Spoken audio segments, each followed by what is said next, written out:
तो मेरे बहुत ही प्रिय और बेहद सम्मानित साथियों, हृदय की असीम गहराइयों से अभिनंदन, बहुत बहुत हार्दिक स्वागत। साथियों, मंगली है या नहीं है, इसको लेकर के बहुत ज्यादा कंफ्यूजन की स्थिति यदि आपको भी रहती है। किसी ने कहा है, किसी ने कहा है नहीं है। किसी वीडियो में आपको लगा कि हाँ मंगली के पूरे लक्षण है, किसी में नहीं। तो ये जो सीरीज है ये खास तौर पर ऐसे ही लोगों के लिए हम लेकर के आए हैं और आज हम सिंह लग्न की चर्चा करेंगे। यदि अभी तक आपने अपने लग्न से संबंधित एपिसोड नहीं देखा है और ये प्रश्न आपको परेशान कर रहा है, तो पूरे तार्किक ढंग से हम इसको समझेंगे, जानेंगे। यहाँ आई बटन में हम आपको उसका लिंक प्रोवाइड करा रहे हैं, जाकर के आप अपने लग्न से संबंधित एपिसोड देखिए और इस कंफ्यूजन से बाहर आ जाइए।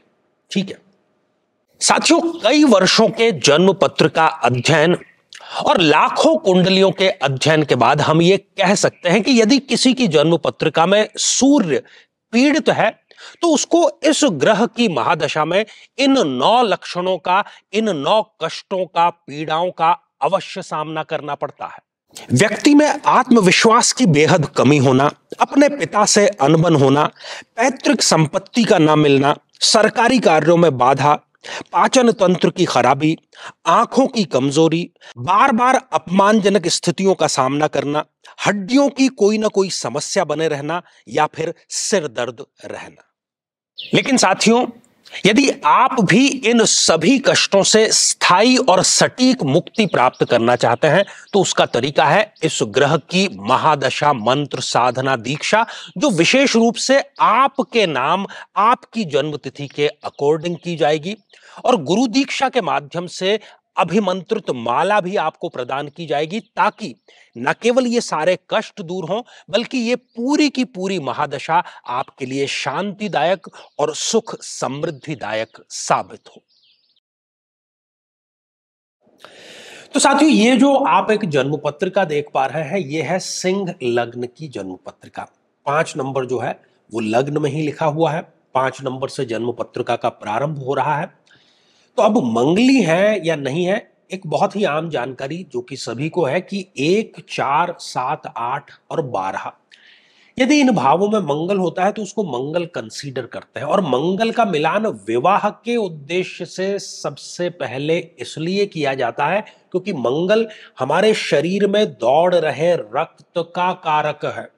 मंगल हमारी फिजिकल बॉडी का कारक ग्रह है।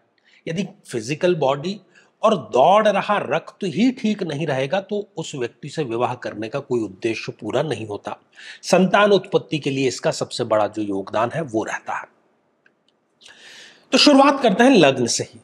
यदि सिंह लग्न की जन्म पत्रिका में लग्न में ही मंगल देव विराजमान है तो हम इसको मंगली कंसीडर करेंगे। ये मंगली जातक है, लेकिन इसके लिए मंगल उतना खतरनाक नहीं है, बल्कि इसके दाम्पत्य जीवन के लिए मंगल अच्छा है, क्योंकि मंगल एक योग कारक ग्रह है। सिंह लग्न में एक शुभ रिजल्ट देने वाला घर है और यहां से बैठ करके वो सप्तम भाव को देखने का कार्य कर रहा है अपनी पूर्ण सप्तम दृष्टि से। तो वो दाम्पत्य जीवन को ठीक भी रखेगा यदि कुंडली ठीक से इन्होंने मिलान करके विवाह संपन्न किया है तो, और जीवन साथी इनके लिए भाग्योदय लेकर के जरूर आता है। साथियों, यदि मंगल देव चतुर्थ भाव में विराजमान है, यहां पर भी वो बहुत अच्छा रिजल्ट देंगे क्योंकि वो स्वग्रही हो गए। केंद्र का मालिक जब स्वग्रही होकर के अपने ही घर में विराजमान हो, उच्च का हो, तो वो पंच महापुरुषों में से एक योग बनाता है और यहां पर मंगल देव बना रहे हैं रोचक नाम का पंच महापुरुष योग। धन, संपदा, घर, वाहन, ऐश, ऐश्वर्य सब कुछ देंगे और साथ ही ये दृष्टि डाल रहे हैं सप्तम भाव पर, अपनी चौथी पूर्ण दृष्टि। तो ये दाम्पत्य जीवन को भी ठीक करने का कार्य करेंगे, बशर्ते कि इन्होंने ठीक से कुंडली मिलान करके विवाह संपन्न किया हो। अब आगे बढ़ते हैं और बात करते हैं स्वयं सप्तम भाव की। योग कारक ग्रह है मंगल, सप्तम भाव में ही विराजमान हो गया तो हम इसको मंगली कंसीडर करेंगे। मंगल दोष इनके लिए किसी प्रकार से आड़े नहीं आता है, शुभत्व लेकर के आता है, दाम्पत्य की खुशियां लेकर के आता है, विवाह ठीक से संपन्न होता है और भाग्योदय कारक इनको विवाह जो है वो अवश्य देखने को मिलता है।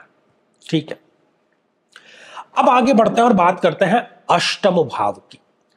यदि अष्टम भाव में मंगल देव विराजमान हो जाए तो यहां पर चिंताजनक स्थिति जरूर है। ये अष्टम मंगल हो गया, योग कारक अब मंगल रहा नहीं, तो ससुराल से इनको पीड़ा अवश्य मिलती है, दाम्पत्य में इनके खटास अवश्य आती है। यदि ये ठीक से मंगल का मिलान नहीं करते हैं तो तलाक तक की नौबत जरूर आ जाती है और व्यक्ति को मृत्यु तुल्य कष्ट, जब ईश्वर से व्यक्ति ये मांगे कि ऐसी जिंदगी से तो अच्छा मुझे मौत क्यों नहीं देती, ऐसी स्थिति है यहां पर इनकी लेकर के आते हैं। मंगल यदि 12th हाउस में विराजमान हो गया, योग कारक तो है लेकिन यहां पर ये स्थान गलत हो गया, ऊपर से मंगल नीच राशि के हो गए, तो यहां पर भी विवाह के नाम पर इनके साथ में बहुत बड़ा धोखा, विवाह के बाद में मानसिक इमोशनल हर प्रकार की प्रताड़ना और तलाक की स्थिति ये जरूर लेकर के आता है। साथियों, हमने 3 जगह पर अच्छा बताया, 2 स्थान पर खराब बताया। लग्न में, चतुर्थ भाव में, सप्तम भाव में अच्छा बताया, लेकिन 8th और 12th हाउस में खराब बताया। साथियों, होता क्या है, आपने कोरोना काल में एक शब्द सुना होगा कि कोरोना तो हो गया है लेकिन ये असिम्टोमेटिक है। कोरोना का वायरस तो है लेकिन शरीर पर उतना असर नहीं है। वैसे ही मंगली जातक तो बहुत सारे हैं, तो मंगली हैं इससे फर्क नहीं पड़ता। मंगली होकर के मंगल यदि उनको नकारात्मक रिजल्ट देगा तब चिंता का विषय है, जैसा कि इस कुंडली में हमने जाना दोनों स्थानों पर ही है। तो ऐसी स्थिति में मिलान बहुत ठीक ढंग से किया जाए, हर ग्रह का, हर भाव का, हर नक्षत्र का आने वाली दशाओं अंतरदशाओं का मिलान जरूर हो, खासतौर पर मंगल का मिलान जरूर हो, तो किसी प्रकार की कोई जो प्रॉब्लम है वो नहीं आती, आती भी है तो वो तुरंत केवल छू करके गुजर जाती है। लेकिन कई लोगों को विवाह के पश्चात पता चलता है कि उनके इस प्रकार का योग था, तो ऐसे सभी व्यक्तियों के लिए महादशा मंत्र साधना जो दीक्षा है वो सर्वोत्तम उपाय रहती है। आगे ये हमारी श्रृंखला हम जारी रखेंगे ताकि हर एक लग्न की चर्चा कर सकें।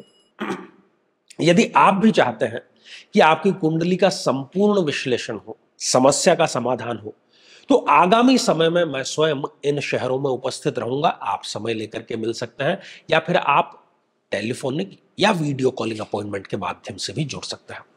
तो साथियों, आज के लिए केवल इतना ही, और इसी मंगल कामना के साथ में कि आप सभी स्वस्थ, समृद्ध और शांतिपूर्वक जीवन व्यतीत करें। नमस्कार।